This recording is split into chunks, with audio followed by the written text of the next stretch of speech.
Hola, bienvenidos a un nuevo vídeo en el que vamos a resolver el examen de Matemáticas PAU de la Comunidad Valenciana. Empecemos con el primer problema, que es un problema de matrices y álgebra. Nos piden en el ejercicio, en el apartado A, el valor del determinante de la matriz S y la matriz inversa de S. Y además debemos indicar la relación entre el valor del determinante de una matriz, sea o no nulo, y la propiedad de que esta matriz admita matriz inversa. Después, en el apartado B, nos piden el determinante de la matriz inversa de 4 por t al cuadrado, sabiendo que t es una matriz cuadrada de 3 filas y que 20 es el valor del determinante de dicha matriz. Y en el apartado C nos piden la solución A de la ecuación que nos plantean. Bueno, pues empecemos con el valor del determinante de la matriz S. Vamos a utilizar la regla de Sarrus para calcular este determinante. Entonces aquí tenemos el determinante, que es 2 menos 2, 1, 1, 1, 1, menos 1, 3 y 5. Vamos a hacer regla de Sarrus, que sería este por este por este, 2 por 1 por 5 sería 10, 1 por 3 por 1 sería 3, menos 2 por 1 por menos 1 sería más 2, menos la otra diagonal, 1 por 1 por menos 1, vamos a hacerlo con otro color, sería 1 por 1 por menos 1, nos daría menos 1, y 1 por 3 por 2 nos da 6, y finalmente 1 por menos 2 por 5 nos daría menos 10.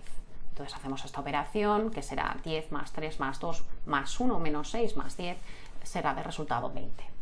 Bueno, aquí también podemos decir que como el determinante de S es distinto de 0, aquí indicaremos que existe la matriz inversa de S. Es decir, tenemos la comprobación de que la matriz inversa de S existe porque el determinante de dicha matriz es distinto de 0, ¿vale? Entonces, vamos a calcular la matriz inversa de S. ¿Cómo lo vamos a hacer? Por uso de determinantes, es decir, vamos a hacer la matriz inversa de S es igual a 1 partido el determinante de S por el adjunto de la matriz S que después transpondremos, es decir, que haremos su transpuesta. Para ello vamos a hacer primero los adjuntos. Empecemos con el adjunto de S. Bueno, ¿cómo hacemos el adjunto? Yo lo que hago es que pongo la matriz S y pongo una matriz grande de 9 determinantes y saco los adjuntos. Entonces aquí tengo un determinante, 2, 3, 4, 5, 6, 7, 8 y 9. Y según la regla de Chío, esto sería más, menos, más, menos, más, menos, más, menos, más. Entonces eso quiere decir que estos determinantes de aquí, cuando yo los ordene, ¿vale? Este determinante será positivo, este negativo, positivo, negativo, positivo, negativo, positivo, negativo y positivo. Yo siempre digo en clase que en realidad es como un rombo de número de determinantes negativos. Entonces empecemos con la fila 1, columna 1, Fútbol Club, fila columna, tapamos la fila 1, columna 1, y entonces el adjunto que dará resultantes quedará 1, 1, 3 y 5. Y para calcular el adjunto en esa posición simplemente debemos calcular el determinante. Entonces esto sería que 1 por 5 es 5, menos 3 por 1, 3, 5 menos 3, 2. Después el siguiente determinante, pero voy a hacerlo un poquito más ancho que me ha quedado muy estrechito. Siguiente determinante que ocupa la posición fila 1, columna 2, entonces nos tapamos la fila 1, columna 2, la matriz resultante sería 1, 1, menos 1 y 5, ¿vale? Y hacemos el determinante, 1 por 5 es 5, menos 1 por 1, menos 1, 5, menos 1, menos 6, y tenemos un menos delante, 6. Seguimos la siguiente posición, fila 1, columna 3, nos lo tapamos. Yo siempre digo que pues, en el examen vas con 2 bolis Bics y te vas tapando la matriz para no equivocarte. Esto sería 1, 1, menos 1 y 3. Entonces 1 por 3 es 3, menos 1 por 1, menos 1. Entonces quedará que 1 menos 1 será 4. Y ahora hacemos la posición fila 1, fila 2, columna 1, tapamos fila 2, columna 1, Fútbol Club, fila columnas, menos 2, 1, 3 y 5. Entonces esto quedará que menos 2 por 5 serán menos 10, 3 por 1 quedará que es 3, entonces será menos 10 menos 3 menos 13. Como hay menos delante, 13. Siguiente, fila 2, columna 1, ¿vale? Nos tomamos la fila 2, columna 2, perdón, fila 2, columna 2, entonces tendríamos el determinante de 2, 1, menos 1 y 5. Entonces será que 2 por 5 son 10, menos 1 por menos 1 por 1, menos 1. Entonces esto quedará que 10 menos 1, 11. Y ahora, pues nada, seguimos. Segunda fila, tercera columna. Entonces esto quedará que es el determinante, una matriz, el adjunto será 2, menos 1 y 3. 2 por 3 son 6, menos 1 por menos 2, 2. Entonces quedará que 6 menos 2, 4. Como hay un menos delante, tendríamos un 4. Fijaros que, perdón, en la posición 6 he puesto que aquí era un 6, pero perdón, me he dejado el menos 6 porque 1 por 5 es 5, menos 1 por 1 es menos 1, entonces será 5 menos 1, 6, y me he dejado el menos del adjunto, entonces será menos 6, ¿vale? Perdón, que me he despistado ahí. Y aquí, como queda 6 menos 2 son 4 y hay un menos delante, pues menos. Luego seguimos, fila 3, columna 1, me tapo la fila 3, columna 1, entonces la matriz resultante será menos 2, 1, 1 y 1. 2, menos 2 por 1, menos 2, menos 1 por 1, 1, entonces menos 2, menos 1, menos 3. Y ahora fila 3, columna 2, fila 3, columna 2, sale de resultante 2, 1, 1 y 1. 2 por 1, 2 y 1 por 1, 1. 2 menos 1, 1, pero como hay un menos delante, menos 1. Y ya por último, fila 3, columna 3, me tapo la fila 3 y la columna 3 y queda que 2 menos 2, 1 y 1. 2 menos 2, 1 y 1. ¿Y qué vamos a hacer? Pues nada, esto será que 2 por 1, 2, menos 1 por menos 2, menos 2. Y esto quedará que 2 menos 2 quedará que es 4. ¿Vale? Y con esto ya tendríamos el adjunto. Después de hacer el adjunto, haremos la transpuesta. El adjunto de ese transpuesto, que es cambiar las filas, pasan a ser columnas. O las columnas pasan a ser filas, el prisma que queráis pensarlo. 2, menos 6 y 4, 13, 11 y menos 4, menos 3, menos 1 y 4. Y con esto tendríamos el adjunto o sea, la transpuesta del adjunto S. Y ahora ya podemos calcular el determinante. ¿Por qué? Porque, como hemos comentado al principio, perdón, el determinante no, la matriz inversa de S. La matriz inversa de S es igual a 1 partido el determinante de S por el adjunto de S, que lo hemos calculado, y después hemos hecho su transpuesta. Entonces hemos visto también que el determinante de S nos daba 20. Entonces, ¿esto cómo quedará? Pues quedará de la siguiente manera. Vamos a borrar esto. Entonces queda que la matriz inversa de S es igual a 1 partido 20 por el adjunto de A que después hemos transpuesto. Entonces estos dos, 13 menos 3, menos 6, 11, menos 1, 4, menos 4 y 4. Entonces tenemos que 2 partido 20, ¿vale? Esto quedará 2 partido 20, 13 partido 20, menos 3 partido 20, menos 6 partido 20, 11 partido 20, menos 1 partido 20, 4 partido 20, menos 4 partido 20 y 4 partido 20. Vamos a simplificar un poco en la medida de lo posible. Entonces, 2 partido 20 en realidad es 1 partido 10, ¿vale? Simplificado. 13 partido 20, 13 es un número primo, no podemos simplificar. Menos 3 partido 20 tampoco. 6 partido 20 es lo mismo que menos 3 partido 10. 11 partido 20 tampoco se puede simplificar. Menos 1 partido 20 tampoco. Pero 4 partido 20 es un quinto. Y menos 4 partido 20 es menos un quinto. Y 4 partido 20 un quinto. Entonces finalmente el resultado, esta será la matriz inversa de S. Recordar que S es una matriz cuadrada y cuando el determinante de S es distinto de 0, existe la matriz inversa de S. Lo hemos calculado. Muy bien, vamos al apartado B. En el apartado B nos piden el determinante de la matriz inversa de A por T al cuadrado, siendo T una matriz cuadrada de 3 filas, es decir, de orden 3. Y entonces aquí nos dicen que el determinante de T, que es de orden 3, o sea, la matriz de 3 filas cuadradas, de 3 filas por 3 columnas, es igual a 20. Bueno, entonces vamos a aplicar propiedades de determinantes. Vamos a calcular el determinante de 4 por t elevado al cuadrado, ¿vale? Y vamos a calcular el determinante de esta matriz inversa, la matriz inversa de 4 por t al cuadrado. Vale, la primera propiedad que vamos a aplicar es que cuando yo tengo el determinante de una matriz y tengo el determinante de una matriz inversa, esto es lo mismo que 1 partido el determinante de dicha matriz. Entonces aquí tenemos que esto es 1 partido el determinante de 4 por t elevado al cuadrado. ¿Vale? Entonces, otra propiedad que tenemos es que cuando tenemos m elevado a n y tenemos que hacer el determinante, podemos hacer el determinante de m y luego elevarlo a n. Entonces aquí tenemos t al cuadrado que lo podemos sacar. Y luego si tenemos una constante por una matriz, podemos sacar la constante, elevarla al orden de la matriz y multiplicar por el determinante de dicha matriz. Entonces esto quedará finalmente que esto es 1 partido 4 elevado al cubo, porque el orden es 3, por el determinante de t elevado al cuadrado. Entonces finalmente simplemente nos quedaría sustituir el determinante de t, que es 20. Entonces esto será igual a 1 partido 4 elevado a 3 por 20 elevado al cuadrado, quedando de resultado que esto es 1 partido 25.600.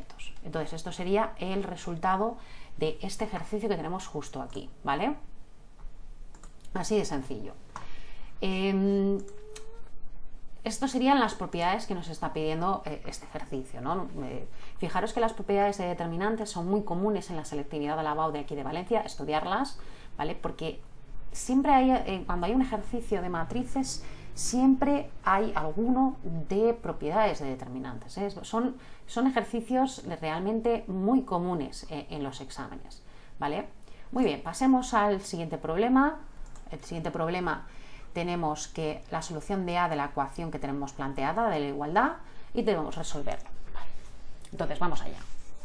Bueno, si yo tengo que resolver esto, en realidad es una matriz que es igual a otra matriz. ¿Esto qué quiere decir? Si yo igualo esto, lo igualo a esto, esto significa que en realidad nos va a salir como una especie de sistema y entonces lo que va a pasar es que A será igual a A al cuadrado menos 1 será igual a A más 1. Entonces tenemos aquí que A es igual a al cuadrado menos 1 es igual a más 1. Menos 3 es igual a menos 3. Y ahora, A más 1 es igual a al cuadrado menos 1. 2 es igual a 2. Y A al cuadrado más 4 es igual a 4A. Luego, fijaros, menos 3 es igual a 3. 4a es igual a al cuadrado más 4 y 1 es igual a 1. Entonces tenemos que averiguar la solución de A. Entonces aquí, si nos damos cuenta, tenemos varias ecuaciones interesantes, perdón, esto es A igual a A.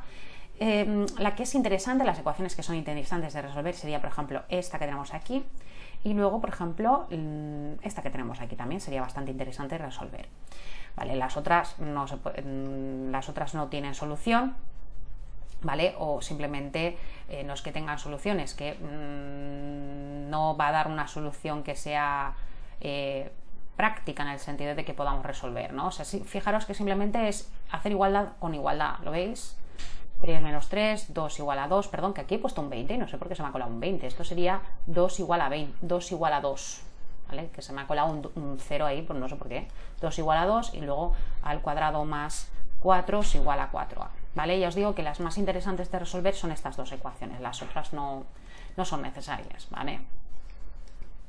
Bueno, entonces tenemos la de A al cuadrado menos 1 es igual a A más 1. Vale, esto en realidad quedará como una ecuación de grado 2, que es al cuadrado menos A menos 2 igual a 0. Esta ecuación de grado 2 da como resultado que A es igual a 1 más menos raíz cuadrada de 1 al cuadrado menos 4 por A, el coeficiente de A que es 1, por el coeficiente, o sea, por menos 4 por 1 por menos 2, coeficiente de C, partido entre 2 por 1, 2. Entonces esto me queda que esto es 1 más menos 3, porque la raíz cuadrada de 1 al cuadrado menos 4 por 1 por menos 2 nos da 3, y queda que 1 más menos 3 dividido entre 2, dando como resultado que A es igual a 2 y otro A es igual a menos 1.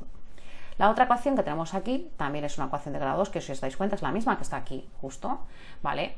Queda que A al cuadrado menos 4A al cuadrado menos 4A más 4 es igual a 0, ¿vale? Y entonces aquí tenemos otra ecuación de grado 2, donde a es igual a 4 más menos la raíz cuadrada de 4 al cuadrado menos 4 por 1 por 4, dividido entre 2 por 1, 2, quedando que 4 al cuadrado menos 4 por 4, es decir, 16 menos 16 es 0, quedará que 4 más menos 0 partido entre 2, obtendremos que el resultado de A es 2, ¿vale? ¿Cuál de esos resultados es válido? Bueno, lo que tenemos que hacer es comprobar y verificar las igualdades de cada uno de los valores de A que hemos obtenido y ver cuál se cumple para todos. Aquí yo lo que veo es que empecemos con A igual a 2. Yo veo que con A igual a 2 todas las igualdades se cumplen. Por ejemplo, A igual a A es 2 igual a 2. A al cuadrado menos 1 es igual a más 1. Con el 2 sería 4 menos 1 es igual a 2 más 1, que daría 3 igual a 3. Luego, por ejemplo, la ecuación de A al cuadrado más 4 es igual a 4A. Es decir, si yo hago 2 al cuadrado, que es 4, más 4 que es 8, es igual a 4 por 2, que también es 8, también se cumple, y veo que A se cumple para todos. Entonces sí que me planteo que A es la solución del ejercicio, que A es igual a 2. Ahora voy a probar con el menos 1 que me ha salido. Si pruebo obviamente la ecuación de A al cuadrado menos 1 igual a más 1, esta se cumple, pero vamos a ver si se cumple en esta o se cumple en esta, que es la misma.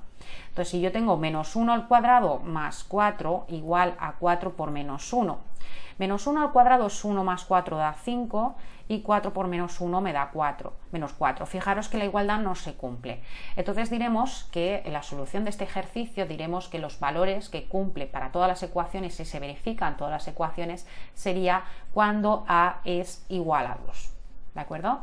Bueno, fijaros que era un ejercicio bastante sencillo, simplemente había que darse cuenta, había que después hacer las comprobaciones, ¿vale? Siempre es interesante que realicéis las comprobaciones porque es posible, aunque la ecuación como resultado te dé que A es igual a menos 1, no se verifican todas las ecuaciones, ¿vale? Entonces aquí la respuesta realmente sería, la solución de la ecuación planteada sería que A es igual a 2.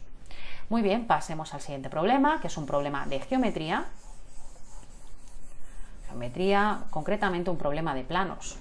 Bueno, aquí tenemos que se dan los puntos A y el punto B y nos pide obtener las ecuaciones de los planos π1 y π2 que son perpendiculares a la recta R, como veis en la imagen o el dibujo la representación que hemos realizado a la izquierda. Son perpendiculares a la recta R, que pasa por los puntos A y B, ¿vale? Y sabiendo que el plano π1 pasa por el punto A y el plano π2 pasa por el punto medio del segmento cuyos extremos son los puntos A y B, ¿vale? Luego nos pide la distancia entre el plano π1 y π2 y después nos piden las ecuaciones de la recta que pasa por los puntos A y B y los puntos de la recta R que están a una distancia de 3 del punto C, ¿vale? Que el punto C sería 1, 0, 1. Muy bien, lo primero es que como vemos que el plano π1 y π2 son perpendiculares a la recta, necesitaríamos calcular el vector director de la recta.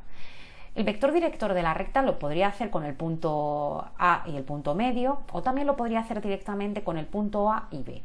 Voy a hacerlo con uno y luego lo haré con otro, ¿vale? Porque dependiendo de por ejemplo, es posible que necesite el vector director, por ejemplo, para el apartado C y que también lo puedo reciclar para el apartado A.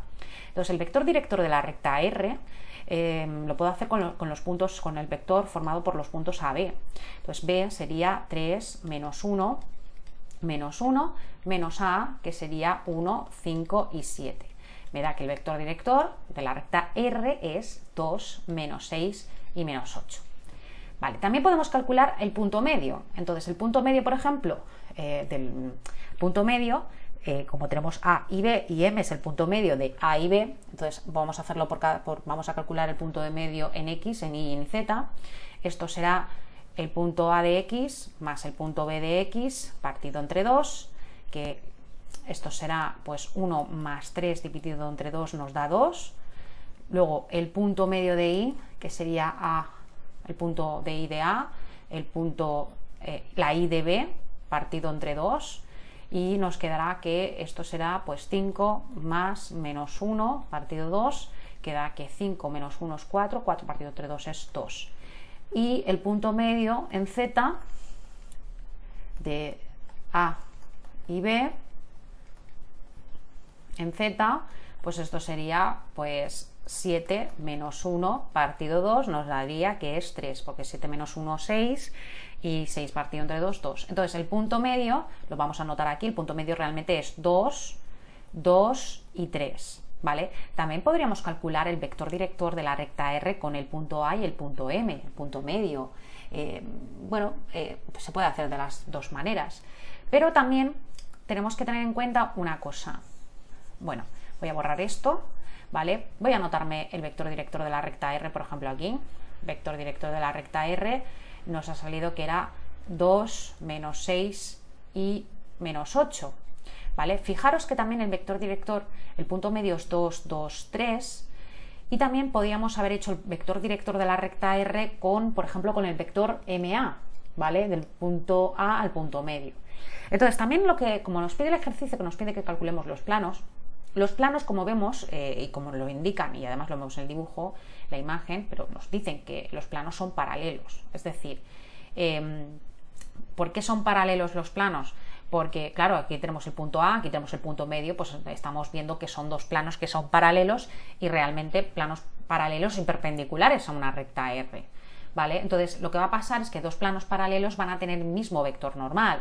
Entonces, claro, aquí lo que tendremos es que el vector normal del plano pi1 es el mismo vector normal del plano pi2, y esto a su vez es lo mismo que, por ejemplo, el vector construido con M y A, o el vector director de la recta R que hemos calculado, que también pues, es el vector AB, o lo que es lo mismo el vector director de la recta R, ¿vale? Porque el vector director es perpendicular o sea, la recta es perpendicular al plano. Entonces esto sería 2, menos 6 y menos 8.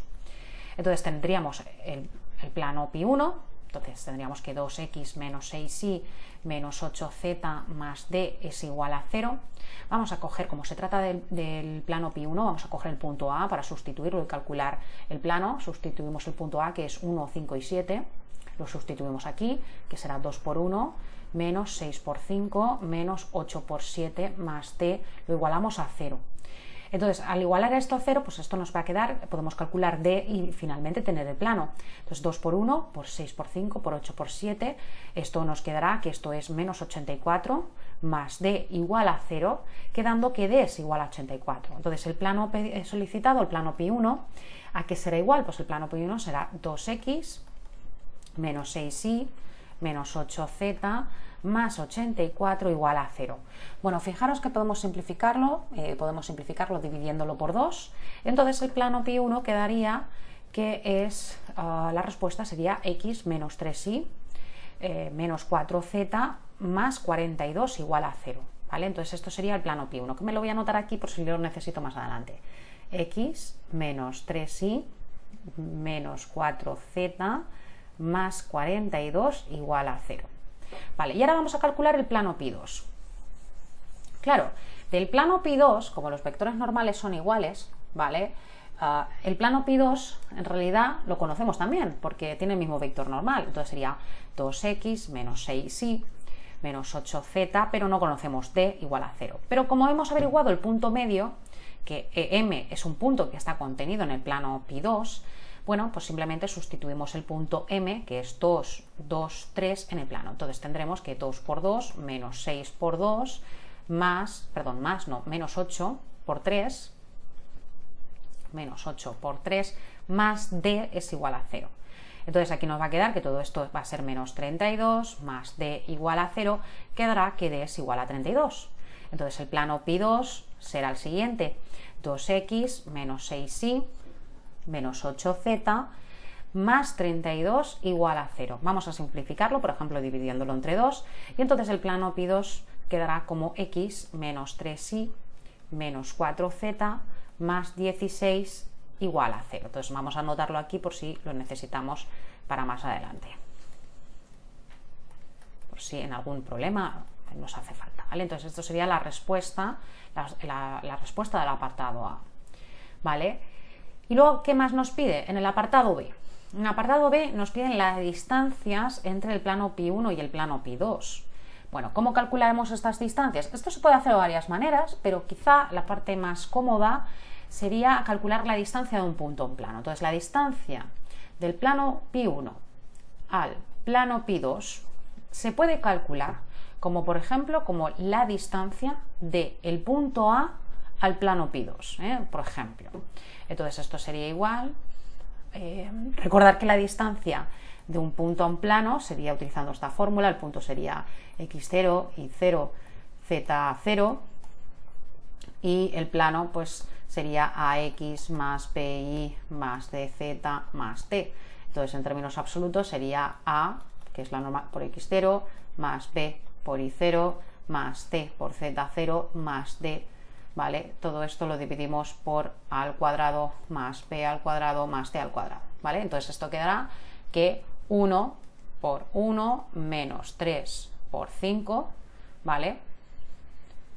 Menos 3, a ver, sí, menos 3 por 5, menos 4 por 7 más 16.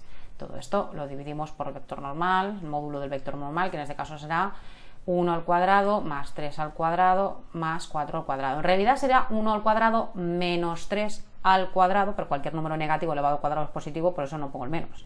Vale, y entonces esto quedará, primero en términos absolutos, quedará menos 26 partido raíz de 26. Pero como tiene que ser en términos absolutos, esto será realmente 26 partido raíz de 26.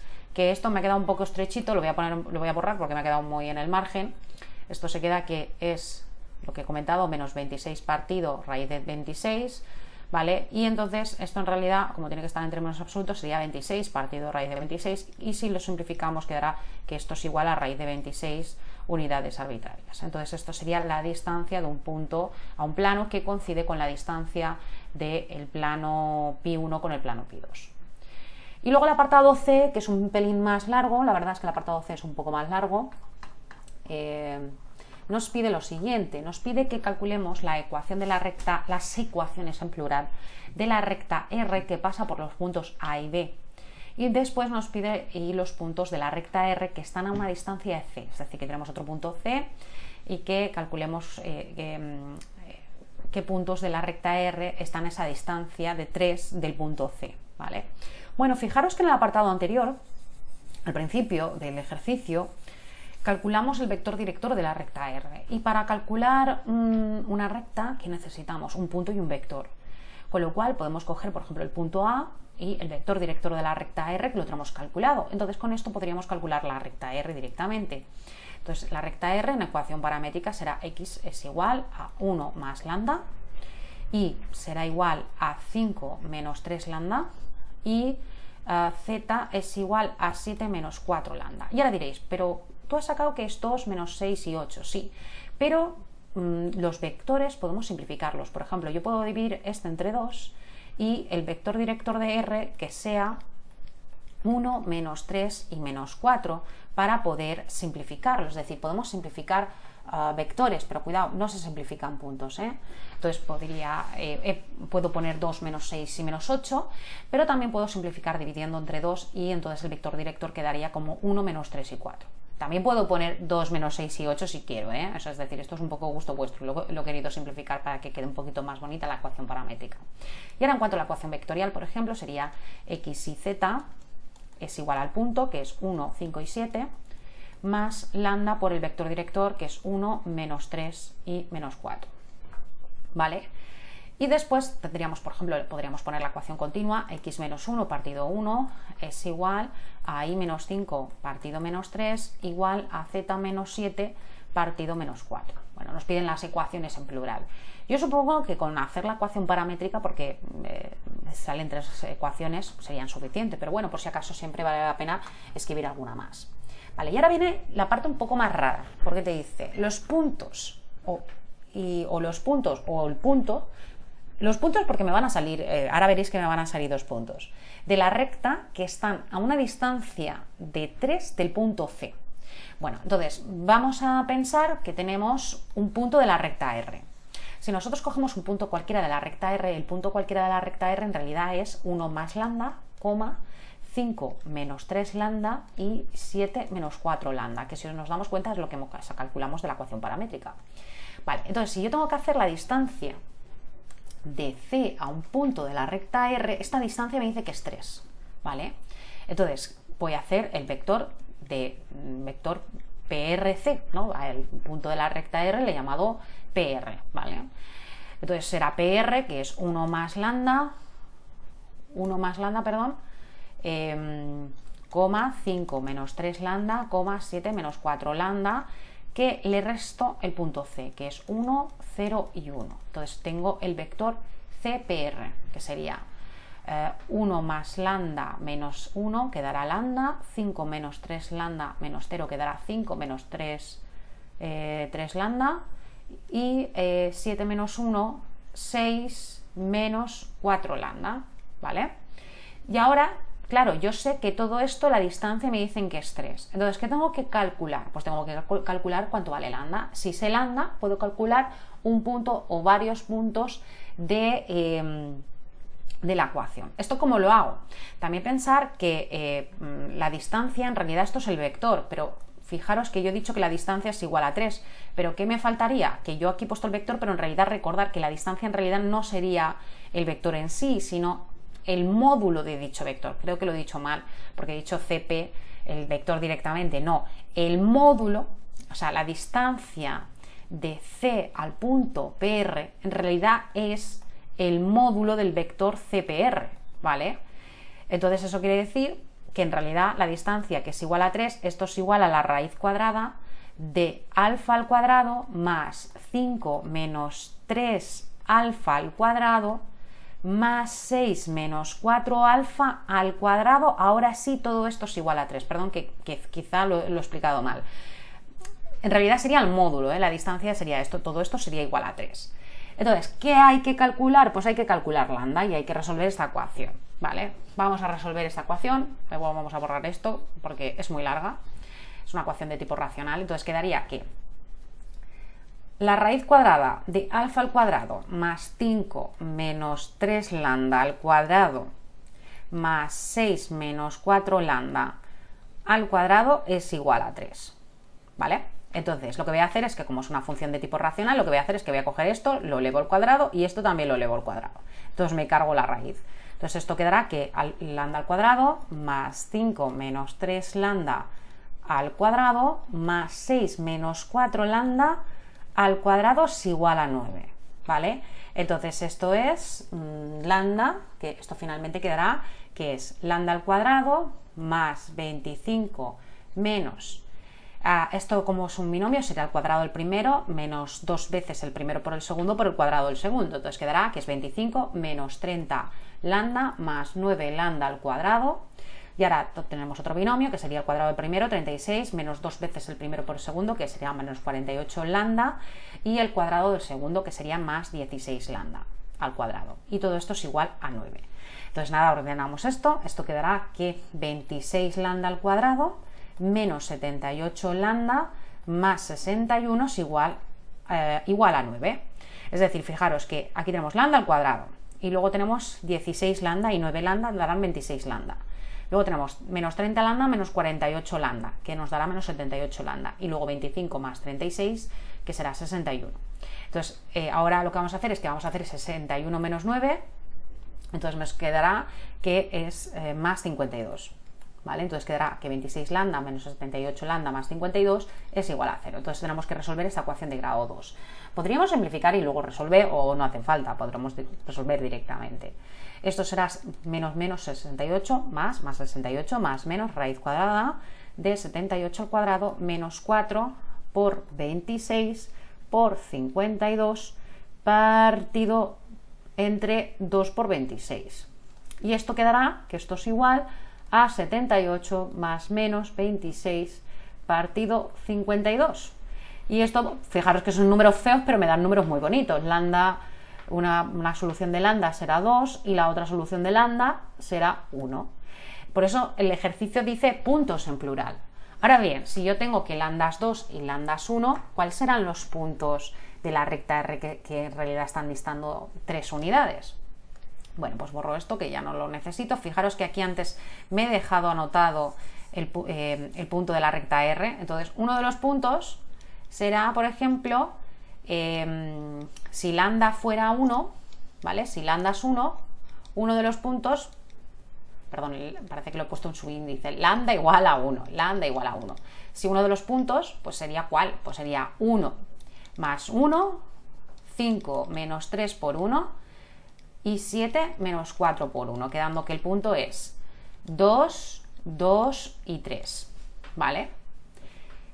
Y luego tendríamos que si lambda fuera 2, perdón, que si lambda fuera, sí, exacto, lambda fuera 2, el punto de la recta, pues sería 1 más 2, 5 menos 3 por 2, 7 menos 4 por 2. Entonces esto quedaría con 1 más 2 serían 3, 5 menos 3 por 2, que serían 5 menos 6 menos 1, y 7 menos 4 por 2, es decir, 7 menos 8 menos 1.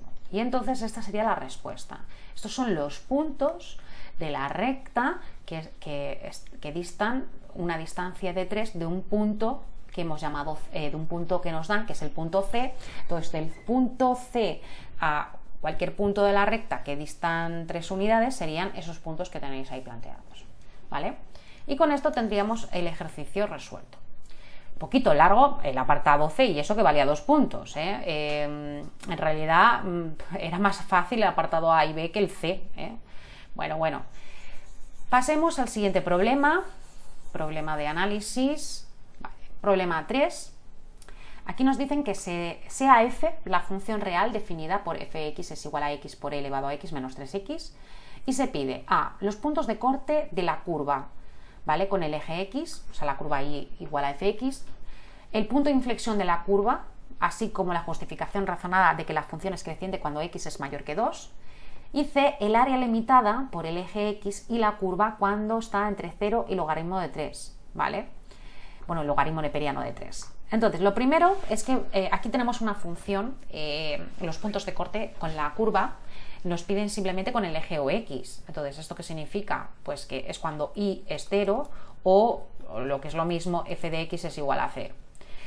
Entonces, nada, si tenemos una función que es f de x es igual a x por, vamos a simplificarla, vamos a simplificar esta función que sería x, bueno, simplificar, factorizar, sacamos en común x, x por e elevado a x menos 3. Entonces aquí hay que igualar esto a 0. Entonces esto quedará que x por e elevado a x menos 3 igual a 0.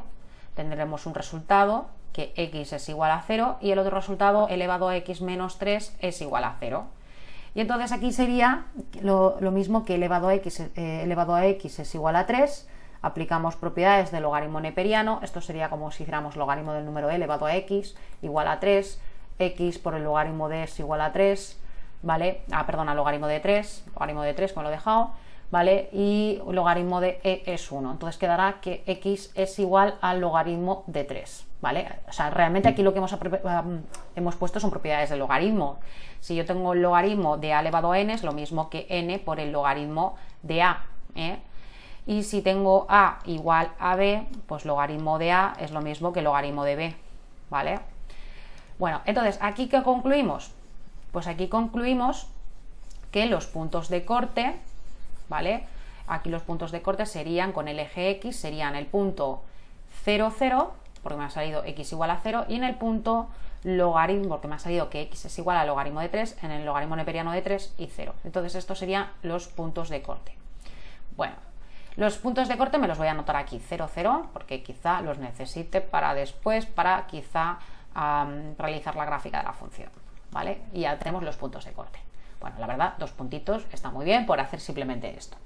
Luego el apartado B es quizás un poco más largo porque nos piden los puntos de inflexión de la curva, eso en primer lugar, y luego nos piden que justifiquemos que la función es creciente cuando x es mayor que 2. Bueno, para calcular un punto de inflexión lo que debemos hacer es llegar a la derivada segunda. Entonces vamos a calcular primero la derivada primera. Nosotros hemos simplificado la función, hemos puesto que factor común de x por e elevado a x menos 3, ¿vale? Entonces vamos a hacer la función vamos a hacer la derivada de un producto. Entonces la derivada primera, esto sería la derivada del primero que es x es 1 por el segundo sin derivar elevado a x menos 3 más el primero sin derivar por el segundo derivado. La derivada de elevado a x menos 3 es elevado a x. Entonces esto nos queda que es elevado a x menos 3 más x por elevado a x.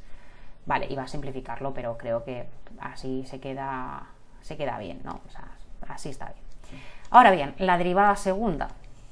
Bueno, la derivada de elevado a x, pues es elevado a x.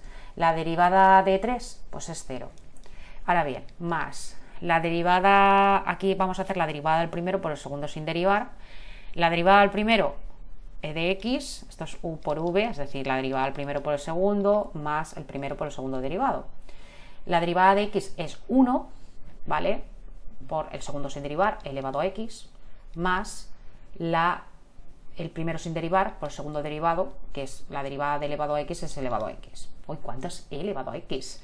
Esto si lo simplifico me quedará que es 2 por e elevado a x más x por e elevado a x, que si factorizo quedará que es e elevado a x de x más 2, ¿vale? Entonces, para hacer los puntos de inflexión, lo que primero que tenemos que hacer es que cogeremos nuestra derivada segunda y la igualaremos a 0. Entonces, ¿qué pasa? Que aquí nos queda que si igualamos esto a 0, cogemos nuestra derivada y la igualamos a 0, nos quedará la siguiente ecuación. E elevado a x por x más 2 igual a 0. Tendríamos primero que e elevado a x es igual a 0. Aquí no habría solución porque no hay ninguna base de e que dé 0, ¿vale? O sea, ningún exponente de base e que dé 0, por lo tanto, esto no tiene solución. Pero x más 2 igual a 0 sí que tiene solución. Nos dará de solución que x es igual a menos 2. Y lo que vamos a hacer es que vamos a estudiar en una recta, una recta real, vamos a estudiar el signo de la derivada segunda, ¿vale? Con el valor de x igual a 2, ¿vale? Entonces nada, borramos esto. Entonces estudiamos el signo como si hiciéramos el crecimiento. En realidad el punto de inflexión se asemeja mucho a calcular un máximo y un mínimo a partir de la monotonía de una función, ¿vale? Aquí para ver los puntos de inflexión lo que tendríamos que estudiar es la función si es cóncava o convexa, dónde tiene esos puntos, ¿no? De concavidad, ¿no? Entonces aquí vamos a probar poner el menos 2, aquí menos infinito más infinito, y vamos a estudiar el signo de la derivada segunda. Entonces si ponemos un valor en la derivada segunda entre menos infinito y menos 2, por ejemplo, yo que sé, menos 3 nos va a dar negativo, ¿vale? Si probamos entre un número entre menos 2 y más infinito, por ejemplo, yo que sé, pues el 1 me va a dar positivo. ¿Esto qué significa? Que si me da negativo, eso significa que es cóncava hacia abajo. Y si es positivo, significa que me da cóncava hacia arriba. Yo lo hago con lo de cóncava hacia abajo, cóncava hacia arriba, porque me lía mucho cóncava convexa, y sé que a vosotros también, entonces siempre os digo en clase, siempre decir cóncava. Si es negativo, cóncava hacia abajo. Si es positivo, cóncava hacia arriba. Fíjate que es más fácil memorizar que cóncava convexa. Es verdad que hay muchas reglas mnemotécnicas, pero esto es verdad que cuesta. Entonces, este es cóncava hacia arriba, o también podéis decir que es convexa, y esta es cóncava hacia abajo, ¿vale? Entonces, cuando en un sitio es cóncavo y en el otro sitio hacia abajo, en el otro es convexo o cóncavo hacia arriba, ahí significa que tenemos un punto de inflexión. Entonces ahí lo que vamos a concluir es que en x igual a menos 2 tenemos un punto de inflexión. ¿En qué punto concreto? Pues simplemente sustituimos en la función menos 2 de la función sin derivar, o sea, la función. Entonces esto será menos 2 por e elevado a menos 2 menos 3 por menos 2. Entonces esto va a quedar que es menos 2 por e elevado a menos 2 más 6. Si lo simplificamos un poquito, lo ponemos más bonito, esto sería 6 menos 2 partido e elevado a 2. Entonces el punto de inflexión está en menos 2 y en 6 menos 2 partido e elevado a 2. Esto en realidad, este valor es igual a 5,7293. ¿Vale? Esto es todo lo que hemos hecho para calcular los puntos de inflexión, ¿de acuerdo? O sea, es decir, esto es lo que hemos hecho para hacerlo. Bueno, se puede hacer de otra manera, ya os digo que los puntos de inflexión podemos hacerlo de otra manera. A ver, también se puede pensar, en realidad el estudio de la curvatura, yo siempre digo que es como hacer el estudio del máximo y mínimo a partir de la monotonía, es decir, del crecimiento de la función, ¿vale? Entonces lo que haces es que en la derivada segunda, utilizas que la derivada segunda la igualas a 0 y defines unos intervalos, ¿no? Y analizas el signo en esos intervalos, ¿no? Entonces cuando el signo es negativo, pues dices que cuando el signo es negativo es cóncava hacia abajo y cuando el signo es positivo es cóncava hacia arriba o convexa, ¿vale? En realidad la diferencia entre cóncavo y convexo radica en el punto de vista de la curvatura, ¿eh? De hecho, algunos autores, para algunos autores nuestra función cóncava se denomina cóncava hacia abajo y la convexa cóncava hacia arriba, pero ya os digo que para mí lo más sencillo es cóncava hacia abajo, cóncava hacia arriba, para no estar pensando en cóncava convexa, porque al final cuesta mucho. Y luego el punto de inflexión realmente se llama puntos de inflexión de una curva aquellos en los que se produce un cambio de concavidad. Por eso en x igual a menos 2 es un punto de inflexión. O sea, es decir, que la curva pasa de ser cóncava a ser convexa o viceversa. En este caso la curva pasa de ser cóncava, pasa a ser convexa, ¿vale? Entonces ese sería el punto donde nosotros calculamos esto.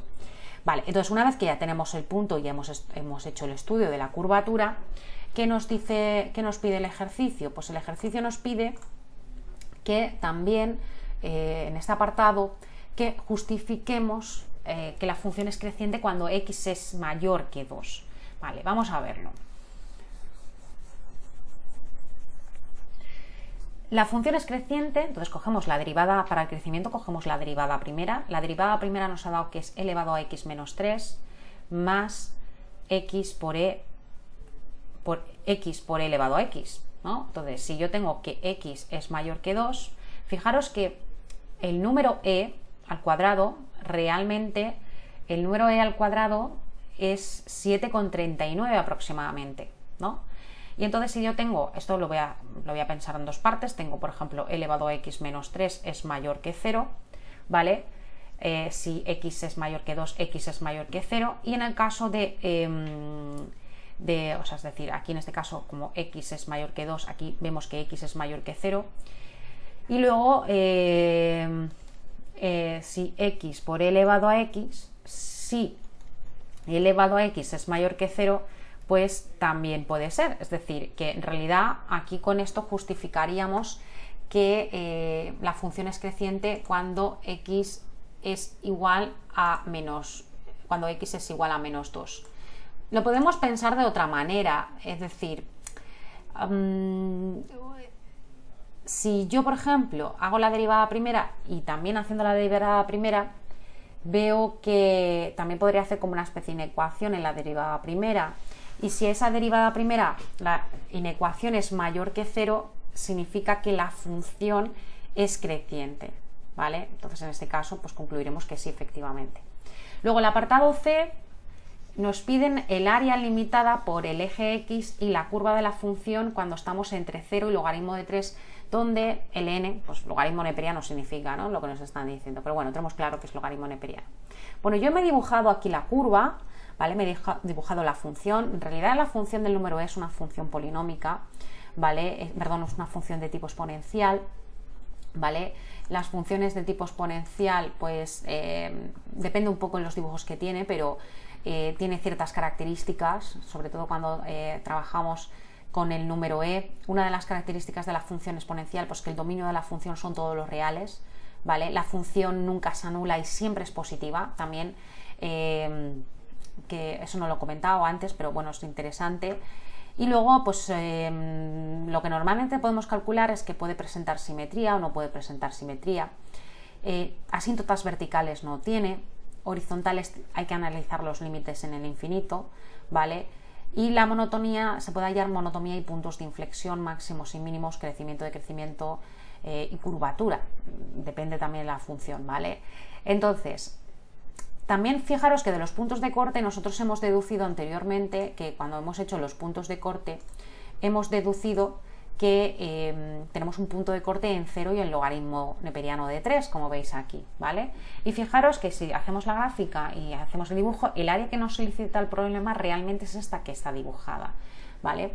Entonces, el área lo vamos a calcular como, el área va a ser calculada como estamos en este cuadrante, menos la integral del logaritmo desde 0 al logaritmo de 3. Es decir, el área va a ser esta integral definida negativa de x por e elevado a x menos 3 x diferencial de x, ¿vale? En realidad, fijaros lo del signo negativo. ¿Por qué he puesto un signo negativo? Porque está en este cuadrante. Pero para no marearnos, tendríamos la opción de pensar en que el área en términos absolutos es igual a la integral definida entre 0 y el logaritmo de 3, ¿vale? Entre 0 y el logaritmo de 3 de x por e elevado a x menos 3x diferencial de x. Entonces este área sería el que nos pide, sería el área que realmente nos pide. Bueno, esta integral vamos a calcular primero la integral y luego calcularemos la integral definida, ¿vale? Aquí tenemos que hay que calcular la integral de x por e elevado a x menos 3x, ¿vale? Del diferencial de x. Lo vamos a hacer por partes. La integral de 3x sería 3x al cuadrado partido 2, pero la integral de x por e elevado a x se trataría de una integral por partes. Entonces vamos a hacer la integral por partes de x por e elevado a x del diferencial de x. Esto es una integración por partes. Podemos utilizar una regla mnemotécnica que es la de un día bi, una vaca y un soldado vestido de uniforme. U se va a derivar y dv se va a integrar. ¿Cuál es el orden? Pues yo utilizo una regla mnemotécnica que se llama ILATE. Entonces va antes la x que la función exponencial. Entonces también es verdad que es más fácil, por ejemplo en este caso es más fácil hacer la integral de elevado a x porque la integral de elevado a x es elevado a x. Entonces aquí tenemos que u, vamos a poner que es x, la derivada de u es la derivada de u, que en este caso es 1, podemos poner 1 o diferencial de x, ¿vale? Podemos poner diferencial de x, pero vamos que esto sería la derivada, sería 1. Y luego tendríamos que dv, que es e elevado a x, le hacemos la integral, y la integral de e elevado a x sería v, o sea, v es la integral de e elevado a x, que sería elevado a x. Y entonces aquí tenemos un día bi, una vaca, menos un soldado vestido de uniforme, ¿no? Entonces esto quedaría que es x por e elevado a x menos la integral de e elevado a x diferencial de x. Entonces nada, fijaros que aquí ya lo tenemos hecho, ¿vale? Esto está prácticamente hecho porque la integral de elevado a x es elevado a x, y entonces esta integral por partes de x por elevado a x quedaría que es x por elevado a x menos elevado a x, que sí podemos incluso factorizar si queremos para que quede un poquito más elegante, pero bueno, no hace falta, más un valor constante. Entonces la integral ya con todo de x por elevado a x sería x por e elevado a x menos e elevado a x, y la integral de menos 3x sería menos 3 por x al cuadrado partido 2, porque se trataría de una integral de tipo inmediata. Entonces una vez que tenemos esto, ya aplicamos la integral definida. Entonces calculamos la integral definida que nos plantean, que en realidad sería el área. En términos absolutos lo que vamos a hacer es que vamos a calcular en términos absolutos esa integral definida. Aplicamos también la regla de Barrow, obviamente. Y entonces nada, pues esto sería x por e elevado a x menos e elevado a x, 3x al cuadrado partido 2 y logaritmo de 3 y 0. Entonces aplicamos, vamos a borrar esto que no lo necesitamos, y aplicamos la regla de Barrow. Vale, entonces nada, esto sería simplemente sustituir. Tendríamos que logaritmo de 3 por 3, ¿vale? ¿Por qué por 3? ¿Por qué por 3? Porque e elevado al logaritmo de 3, es una redundancia, pero e elevado al logaritmo neperiano de 3 es 3, por eso lo del 3. Entonces logaritmo de 3 por 3, menos 3 por el logaritmo de 3 elevado al cuadrado partido 2. Todo esto menos 0 por e elevado a 0 menos e elevado a 0 menos 3 por 0 al cuadrado partido 2. Entonces esto es 0 y cualquier número negativo elevado a 0, cualquier número elevado a 0 pues es 1. ¿Qué número negativo? No, cualquier número elevado a 0 pues es 1. Bueno, entonces como hay un menos delante, pues se me queda que esto es menos 1. Entonces quedará finalmente que esto es realmente 3 por el logaritmo de 3 menos 3 logaritmo de 3 partido 2, esto al cuadrado obviamente, menos 1. Cuidado con los signos, que solemos cagarla con los signos bastante. Vale, entonces esto que lo metemos en la calculadora y nos va a dar que esto es menos 0,5146. Pero fijaros que el detalle, esto tiene que estar en términos absolutos y no lo he puesto. Entonces todo esto en realidad quedará, perdón, que he puesto una igualdad, quedará que esto es términos absolutos de menos 0,5146. Entonces realmente el área pedida sería 0,5146 unidades arbitrarias al cuadrado, ¿vale? Lo podríamos haber hecho como os he comentado al principio, es decir, podemos hacer menos la integral definida del logaritmo de 3 entre 0 y logaritmo de 3 de x por elevado a x menos 3x, es decir, podríamos haber hecho eso, ¿vale? Y hacerlo con signo negativo, ¿vale? Porque tenemos claro que es esa área que nos están pidiendo, porque fijaros dónde está el área pedida cuando hemos hecho la representación gráfica, ¿vale? Se puede hacer de varias maneras, esta sería una, pero también se podría hacer en términos absolutos. Bueno, con esto ya acabaríamos este problema y el examen. Espero que el vídeo os haya resultado muy útil. Nos vemos en el siguiente vídeo. No olvidéis suscribiros al canal para seguir viendo más vídeos y mirar la descripción porque tenéis una página web en la que podéis visualizar, descargar exámenes. También podéis visualizar y descargar las soluciones, ¿vale? Y nada, solo deciros que muchas gracias por vuestra atención y nos vemos en el siguiente. ¡Hasta luego!